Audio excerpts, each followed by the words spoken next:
Bayangkan sebuah gurun luas yang dipenuhi bisikan angin kuno, menyimpan rahasia ribuan tahun. Di tengah hamparan pasir itu menjulang struktur yang menentang waktu. Piramida raksasa berdiri megah, menjadi saksi bisu dari peradaban yang berani menantang langit. Namun di balik agungan batu yang tersusun rapi itu, tersembunyi kisah penuh ambisi, kesombongan, dan pertarungan abadi antara kebenaran dan kesesatan. Inilah kisah tentang seorang Fir'aun yang menyebut dirinya Tuhan, tentang rakyat yang tunduk di bawah perintah mutlak, dan tentang seorang tokoh misterius bernama Haman yang disebut 6 kali dalam Al-Quran. Kisah ini bukan sekadar sejarah masa lalu, melainkan cermin dari kesombongan manusia yang terus berulang di setiap zaman. Sejarah Mesir kuno bagaikan guratan takdir yang diukir di atas batu piramida, dengan puncaknya yang menggores langit seolah menjadi jembatan antara bumi dan surga. Piramida tidak lahir dari imajinasi kosong. Ia terwujud dari obsesi seorang raja yang haus akan keabadian. Dalam bayangan fajar merah di ufuk timur, jutaan balok batu raksasa disusun dengan ketelitian yang menakjubkan. Setiap balok, masing-masing seberat belasan ton, dipahat, diangkat, dan diletakkan seakan memiliki kehendak sendiri. Seolah-olah setiap batu menyimpan napas para pekerja yang menyerahkan hidup mereka demi satu tujuan, memenuhi titah Fir'aun. Namun yang lebih misterius dari kemegahan itu, adalah bagaimana teknik luar biasa tersebut bisa lahir dari tangan manusia ribuan tahun silam. Tanpa mesin, tanpa baja modern, tanpa listrik, hanya kehendak yang tidak mengenal kata mustahil. Piramida bukan sekadar makam. Ia adalah monumen kekuasaan.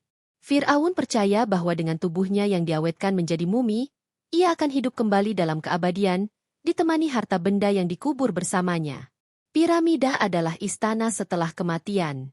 Benteng yang dibangun bukan untuk melindungi tubuh dari musuh, melainkan untuk mengawal jiwa menuju dunia lain. Setiap ukiran di dinding, setiap lorong gelap di dalamnya adalah doa dan mantra yang dipanjatkan agar Fir'aun bersemayam sebagai dewa. Namun di balik mistisisme itu tersimpan kebenaran pahit. Piramida juga merupakan simbol kesombongan manusia yang ingin melawan kodrat kefanaan yang telah ditetapkan oleh Sang Pencipta.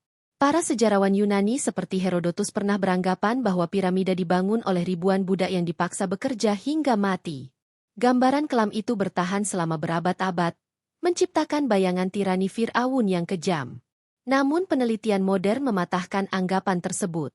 Fakta arkeologi menunjukkan bahwa para pekerja piramida adalah buruh terlatih, diberi tempat tinggal khusus, bahkan menerima upah atas kerja mereka. Mereka bukan budak yang terbelenggu, melainkan tenaga ahli yang mengabdikan keterampilan mereka. Di balik susunan batu tersimpan organisasi besar yang rapi dan disiplin.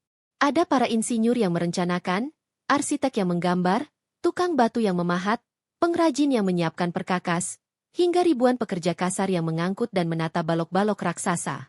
Piramida bukan sekadar karya tangan, melainkan hasil dari sebuah peradaban yang terorganisir dengan luar biasa. Namun siapa yang memimpin semua ini? Apakah hanya Fir'aun yang duduk di atas singgasananya, memerintah dengan suara lantang? Ataukah ada sosok lain yang tersembunyi dari catatan sejarah Barat, tetapi justru tercatat jelas dalam kitab suci? Disinilah kita mulai mengenal nama Haman, tokoh yang disebut 6 kali dalam Al-Quran.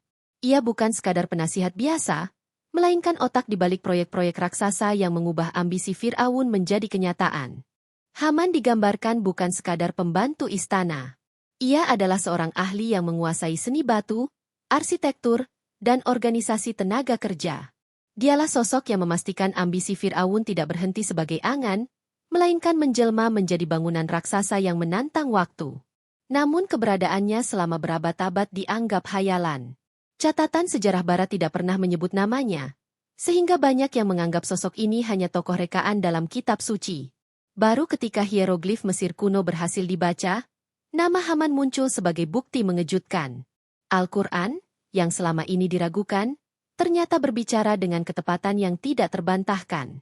Piramida pun tidak lagi sekadar simbol kejayaan, melainkan panggung tempat kesombongan manusia dipertontonkan. Batu-batu raksasa itu bukan hanya karya arsitektur, tetapi saksi ambisi manusia yang ingin menyaingi langit. Di antara pasir dan angin, kita melihat cermin keangkuhan yang sama. Manusia yang merasa mampu menantang Sang Pencipta. Namun sejarah tidak pernah berdusta. Setinggi apapun piramida menjulang, ia tetap terikat pada bumi. Dan setangguh apapun nama Haman di istana Fir'aun, ia tetap tercatat bukan sebagai pahlawan, melainkan simbol orang yang menentang kebenaran. Dalam sejarah manusia, ada nama-nama yang abadi bukan karena kemuliaan, melainkan karena arogansi. Haman adalah salah satunya. Di dalam Al-Quran, namanya disebutkan 6 kali, seolah menjadi penekanan bahwa perannya tidak bisa diremehkan. Namun bagi para kritikus barat selama berabad-abad, penyebutan Haman dianggap aneh dan bahkan disebut sebagai kesalahan historis. Mereka berpendapat bahwa Haman hanyalah tokoh yang dikenal dalam tradisi Yahudi Kristen dan itu pun terkait dengan kisah Babilonia, jauh dari Mesir kuno. Tuduhan pun dilontarkan bahwa Al-Quran sekadar keliru mengadopsi cerita lama. Namun sejarah selalu menyimpan kejutan. Ketika dunia arkeologi menggali lebih dalam dan hieroglif Mesir kuno berhasil diuraikan, tabir yang menyelimuti nama ini perlahan terangkat. Hieroglif, tulisan sakral Mesir kuno, selama ribuan tahun terkubur dalam kebisuan.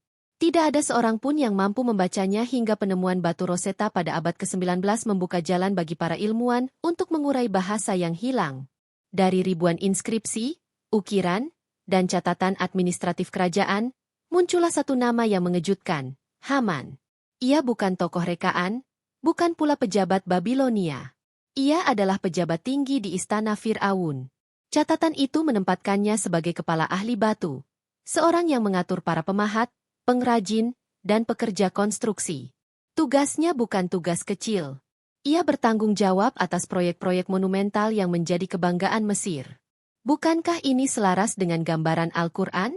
Ketika Fir'aun memerintahkan Haman untuk membangun bangunan yang tinggi, menantang langit dengan bahan baku tanah liat yang dibakar menjadi batu, kebenaran ini membuat banyak pihak terdiam. Selama berabad-abad, para kritikus agama menganggap Al-Quran hanya mengutip dongeng lama. Namun fakta sejarah justru membuktikan sebaliknya.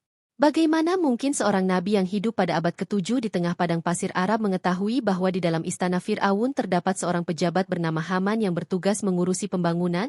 Pada masa itu, tulisan hieroglif telah lama terkubur dan tidak ada seorang pun yang mampu membacanya.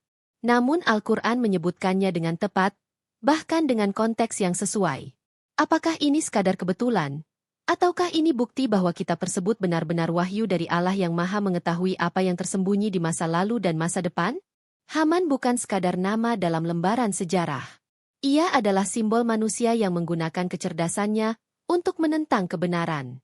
Kemampuannya dalam seni batu, arsitektur, dan organisasi tenaga kerja menjadikannya tokoh penting. Namun seluruh kemampuan itu digunakan untuk mendukung kesombongan Fir'aun. Bayangkan seorang yang seharusnya dapat meninggalkan warisan ilmu pengetahuan, justru memilih mengukir kesombongan di atas batu yang tidak akan pernah abadi di sisi Allah. Inilah yang membuat kisahnya bukan hanya catatan sejarah, tetapi juga peringatan. Setiap zaman memiliki Haman mereka sendiri, orang-orang cerdas yang memilih mengabdi pada kesombongan, bukan pada kebenaran. Maka setiap kali nama Haman disebut dalam Al-Quran, itu bukan sekadar pengingat tentang satu orang di masa lalu, melainkan peringatan universal bahwa ilmu pengetahuan tanpa iman akan berubah menjadi senjata yang melawan penciptanya. Haman adalah simbol bahwa kecerdasan bisa berujung pada kehancuran ketika diarahkan oleh kesombongan. Seperti piramida yang dibangunnya, tinggi, megah, dan menantang langit. Namun pada akhirnya hanya menjadi makam bisu. Demikian pula nama Haman, dikenang bukan karena kemuliaan, melainkan karena pengkhianatan terhadap kebenaran. Batu-batu yang ia susun tidak mengangkatnya menuju cahaya, melainkan mengikat namanya dalam sejarah sebagai peringatan abadi. Sejarah tidak pernah menyisakan kebetulan. Batu berbicara, prasasti bersaksi, dan Al-Quran telah mendahului semuanya dengan kebenaran yang tak terbantahkan. Gelar Fir'aun bukanlah milik satu orang, melainkan warisan yang melekat pada setiap penguasa Mesir kuno.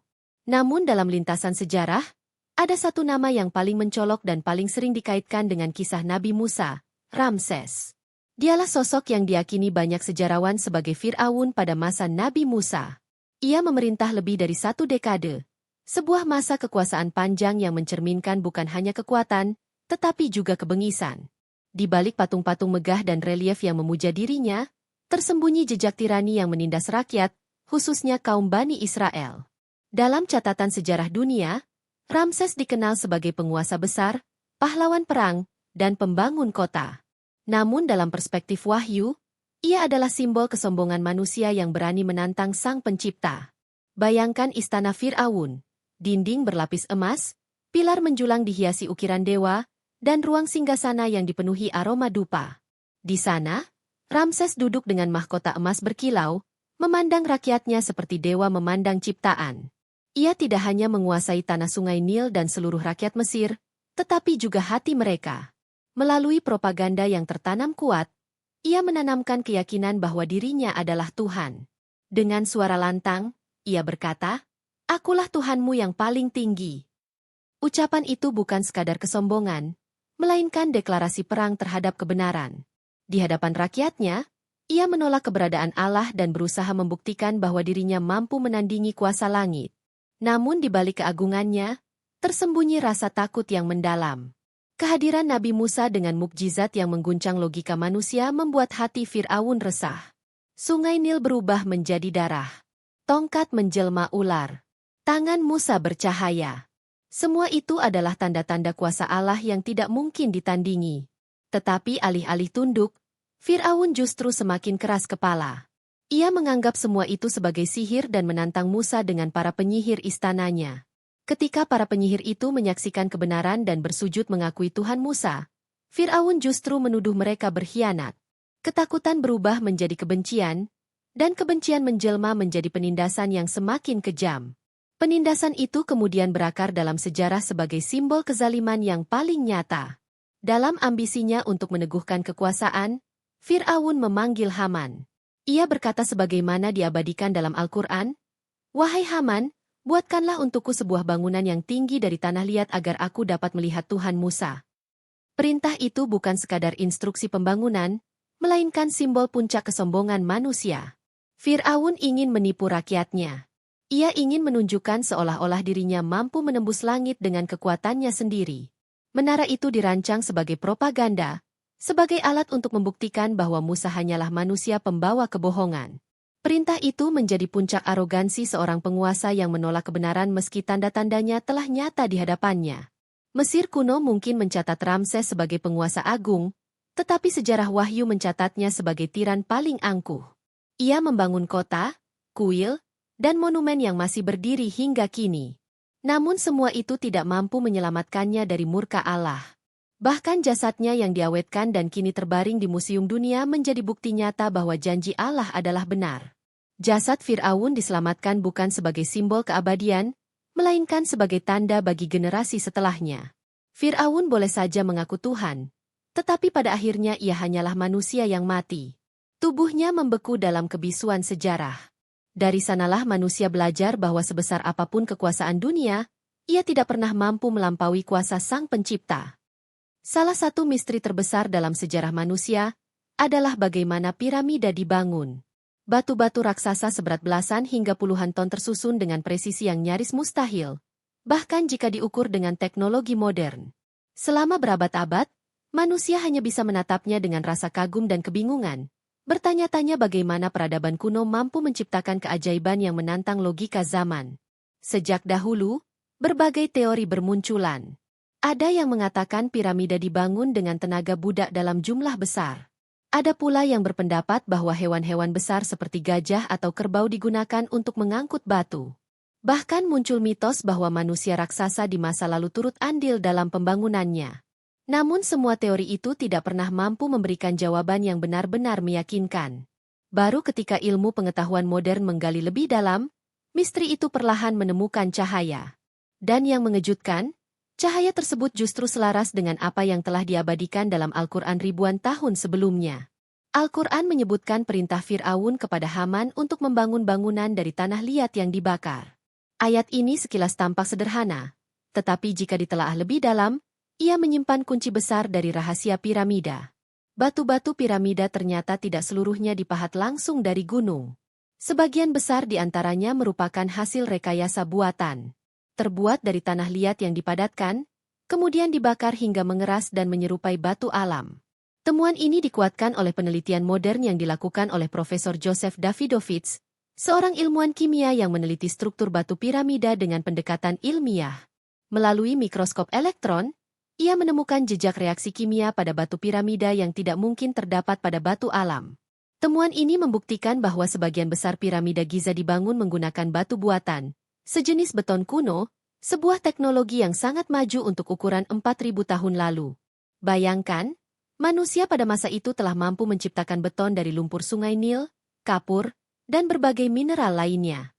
Adonan tersebut dituangkan ke dalam cetakan kayu, lalu dibiarkan mengeras di bawah terik matahari atau dibakar dalam tungku besar. Hasilnya adalah balok-balok raksasa yang tampak seperti batu alami, tetapi lebih ringan untuk diproduksi dan lebih mudah dibentuk. Inilah rahasia mengapa jutaan balok dapat diproduksi dalam waktu yang relatif singkat. Inilah rahasia mengapa sambungan antar batu begitu rapat, seolah tidak memiliki celah sama sekali. Dan inilah rahasia yang membuat piramida bertahan ribuan tahun, menantang badai, gempa, dan waktu itu sendiri. Temuan ini bukan hanya mengungkap teknik konstruksi kuno, tetapi juga menjadi bukti yang menggetarkan. Bagaimana mungkin kitab yang diturunkan lebih dari 1.400 tahun lalu, di tengah bangsa Arab yang tidak mengenal piramida, mampu memberikan petunjuk detail tentang proses pembangunannya? Kata-kata, tanah liat yang dibakar, kini menjadi kunci yang membuka misteri besar. Seolah Allah ingin menunjukkan bahwa kitabnya bukan sekadar kumpulan doa dan hukum, melainkan juga cahaya pengetahuan yang mendahului zaman. Ilmu pengetahuan boleh saja baru membuktikannya hari ini, tetapi wahyu telah mendahuluinya dengan ketepatan yang tidak mungkin datang dari manusia biasa. Maka setiap kali kita menatap piramida, jangan hanya melihat batu yang menjulang ke langit. Lihatlah tanda-tanda kebesaran Allah yang tersembunyi di baliknya. Batu-batu itu bukan sekadar warisan arsitektur, melainkan ayat-ayat diam yang bersaksi bahwa wahyunya adalah kebenaran. Haman boleh saja berbangga dengan keahliannya. Fir'aun boleh saja menepuk dada dengan kesombongannya. Tetapi pada akhirnya semua itu hanya menguatkan satu kenyataan. Kesombongan manusia hanyalah fata morgana yang akan sirna di hadapan cahaya abadi. Ketika tanda-tanda kebenaran semakin jelas, hati Fir'aun justru semakin mengeras. Mukjizat demi mukjizat yang dibawa Nabi Musa tidak membuatnya tunduk, melainkan menambah kesombongan. Dalam puncak arogansinya, ia kembali memanggil Haman, sosok kepercayaannya, dan mengucapkan perintah yang tercatat abadi dalam Al-Quran. Wahai Haman, bangunkanlah untukku sebuah menara tinggi dari tanah liat agar aku dapat naik dan melihat Tuhannya Musa. Perintah ini bukan sekadar proyek arsitektur. Ia adalah propaganda politik yang dirancang untuk menipu rakyat. Fir'aun ingin menunjukkan bahwa dirinya mampu menembus langit, seolah-olah kekuasaannya tidak terbatas oleh apapun. Menara itu menjadi simbol perlawanan, bukan hanya terhadap Musa, tetapi terhadap Allah sendiri. Bayangkan suasana Mesir pada saat itu. Ribuan pekerja dikumpulkan. Tanah liat dibakar. Batu-batu raksasa diangkat dan disusun. Perlahan, menara itu mulai menjulang. Di setiap sudut kota, rakyat membicarakan kebesaran Fir'aun. Kekaguman bercampur ketakutan memenuhi hati mereka. Seakan-akan sang penguasa benar-benar mampu menantang Tuhan. Namun di balik kekaguman itu, tersimpan kegelisahan yang mendalam. Rakyat tahu bahwa menentang Fir'aun berarti kematian. Maka mereka memilih diam, meski hati mereka diliputi ketakutan. Pembangunan menara ini bukan hanya kerja fisik, tetapi juga alat untuk menanamkan teror dan memperkuat doktrin bahwa Fir'aun adalah penguasa mutlak. Tidak ada Tuhan selain dirinya. Tetapi sejarah mencatat bahwa kesombongan tidak pernah bertahan lama. Setinggi apapun menara itu dibangun, ia tetap terikat pada bumi. Ia tidak pernah mampu menembus langit, tidak pernah mampu mencapai Tuhan yang maha tinggi. Justru perintah itu menyingkap kebodohan Fir'aun yang berusaha menyaingi sang pencipta dengan ciptaan manusia. Haman, dengan seluruh kecerdasannya, hanya menjadi alat bagi kesombongan itu. Ia menguasai teknik, ia memahami ilmu, tetapi ia tidak memahami arah kebenaran. Batu-batu yang ia susun bukanlah jalan menuju langit, melainkan batu nisan bagi arogansi yang kelak runtuh bersama tubuh Fir'aun di dasar Laut Merah.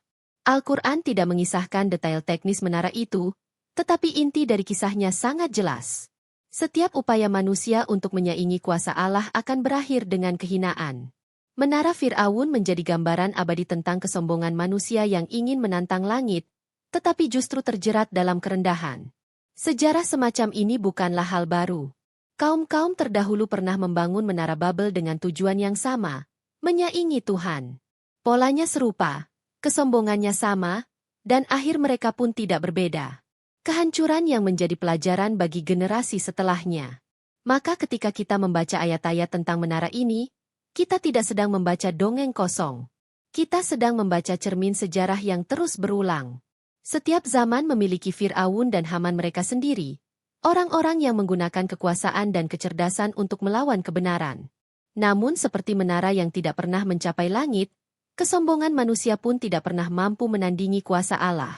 Batu bisa menjulang, tanah liat bisa dibakar, menara bisa berdiri, tetapi semua itu hanyalah fata morgana yang akan hancur bersama waktu. Yang tersisa hanyalah satu kebenaran. Tidak ada Tuhan selain Allah, dan siapapun yang menantangnya akan berakhir dalam kehinaan. Hari-hari terus berlalu. Menara yang diperintahkan Fir'aun semakin menjulang. Piramida-piramida megah tetap berdiri, dan Mesir seolah tenggelam dalam pujian terhadap penguasanya. Namun di balik gemerlap itu, tanda-tanda murka Allah mulai tampak dengan jelas. Nabi Musa tidak berhenti menyeru, memperingatkan, dan menunjukkan mukjizat demi mukjizat sebagai tanda kebenaran. Air sungai Nil pernah berubah menjadi darah. Tanah Mesir dilanda wabah kutu, katak, dan belalang. Hasil panen rusak, rumah-rumah dipenuhi penderitaan. Semua itu adalah peringatan yang nyata. Namun hati Fir'aun tetap membatu.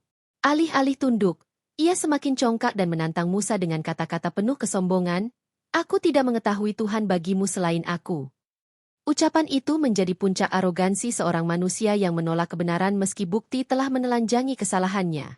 Puncak dari segala kesombongan itu pun tiba di tepi Laut Merah. Setelah perdebatan panjang, Fir'aun dan bala tentaranya mengejar Bani Israel yang dipimpin oleh Musa. Laut terbentang luas di hadapan mereka, seolah tidak ada jalan keluar. Namun ketika tongkat Musa diangkat, lautan terbelah. Jalan kering terbentang di antara dinding air yang menjulang tinggi. Bani Israel melangkah dengan gemetar, sementara dari belakang, debu pasukan Fir'aun semakin mendekat. Fir'aun memandang jalan itu bukan sebagai tanda kekuasaan Allah, melainkan sebagai peluang terakhir untuk menaklukkan. Ia memerintahkan pasukannya masuk ke dalam lorong laut dengan keyakinan bahwa dirinya tetap akan berkuasa. Tetapi di sanalah akhir segalanya. Ketika seluruh pasukan telah berada di tengah, dinding air yang berdiri kokoh runtuh seketika. Gelombang raksasa menelan mereka tanpa ampun. Fir'aun berusaha berenang. Tubuhnya terombang-ambing di tengah pusaran air, sementara teriakan tentaranya lenyap di telan lautan. Dalam detik-detik terakhir hidupnya, ia berteriak mengakui Tuhan yang disembah Musa. Namun pengakuan itu datang terlambat. Allah menjawab dengan tegas bahwa pada hari itu jasadnya akan diselamatkan agar menjadi tanda bagi generasi setelahnya. Maka tubuh Fir'aun terseret ke daratan. Tidak hancur, tidak lenyap, tetapi diawetkan dalam keadaan hina untuk disaksikan ribuan tahun kemudian di museum-museum dunia. Ia yang dahulu mengaku Tuhan kini membeku dalam kebisuan sejarah. Haman, arsitek kesombongan itu, tidak luput dari azab. Ia yang dahulu mengangkat batu demi menara kesombongan kini terkubur dalam kehinaan. Tidak ada catatan rinci tentang detik-detik ajalnya, tetapi jelas bahwa ia termasuk dalam bala tentara yang binasa bersama Fir'aun. Semua keahliannya, semua kejeniusannya, tidak mampu menyelamatkannya dari takdir. Ia telah memilih menjadi alat kesombongan, bukan alat kebenaran. Maka namanya diabadikan dalam kitab suci bukan sebagai pujian, melainkan sebagai peringatan abadi tentang betapa rendahnya kecerdasan yang digunakan untuk menentang Tuhan. Piramida tetap berdiri. Menara mungkin telah hilang. Tetapi kisah itu hidup selamanya.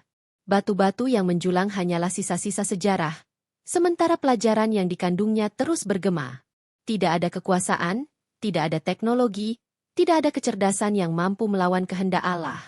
Laut yang terbelah bisa menjadi jalan keselamatan bagi orang beriman, tetapi juga bisa menjadi kuburan bagi orang sombong. Fir'aun, Haman, dan bala tentaranya menjadi saksi bahwa siapapun yang menantang Tuhan akan berakhir dalam kehinaan. Dan jasad Fir'aun yang kini dipajang di museum dunia hanyalah bukti nyata bahwa janji Allah selalu benar. Sejarah Mesir kuno meninggalkan warisan yang bukan hanya berupa bangunan megah, tetapi juga kisah tentang kesombongan, kebenaran, dan keadilan Tuhan. Piramida yang masih berdiri hingga hari ini menjadi saksi bisu bahwa kejeniusan manusia mampu menciptakan sesuatu yang luar biasa. Namun kisah Fir'aun dan Haman mengajarkan bahwa sebesar apapun kejayaan dunia, jika dibangun di atas kesombongan dan penentangan terhadap Allah, maka akhirnya hanyalah kehinaan. Haman yang disebut 6 kali dalam Al-Quran tidak dikenang sebagai tokoh besar, melainkan sebagai pengingat bahwa kecerdasan tanpa iman hanyalah jalan menuju kebinasaan. Fir'aun yang jasadnya diawetkan bukan simbol keabadian, melainkan tanda peringatan bagi seluruh manusia. Laut yang terbelah, batu yang disusun, dan kerajaan yang runtuh menyampaikan satu pesan yang sama. Kuasa Allah berada di atas segalanya. Maka setiap kali kita menatap piramida, jangan hanya terkagum pada keajaiban arsitekturnya. Renungkanlah pesan abadi yang dikandungnya, bahwa dunia hanyalah sementara, kekuasaan hanyalah titipan, dan kejayaan sejati hanya dimiliki oleh mereka yang tunduk kepada Sang Pencipta. Sejarah bukan sekadar cerita untuk dikenang, melainkan cermin bagi masa depan. Jika manusia mengulangi kesombongan yang sama, maka azab yang sama pun bisa menimpa. Tetapi jika manusia memilih jalan iman, maka lautan yang tertutup dapat kembali terbuka menjadi jalan keselamatan menuju rahmat Allah. Dan pada akhirnya, kisah Fir'aun dan Haman bukan sekadar kisah masa lalu. Ia adalah peringatan hidup yang suaranya menggema hingga hari ini. Jangan sekali-kali menantang Tuhan, karena Dialah pemilik segala kekuasaan, dari bumi hingga langit.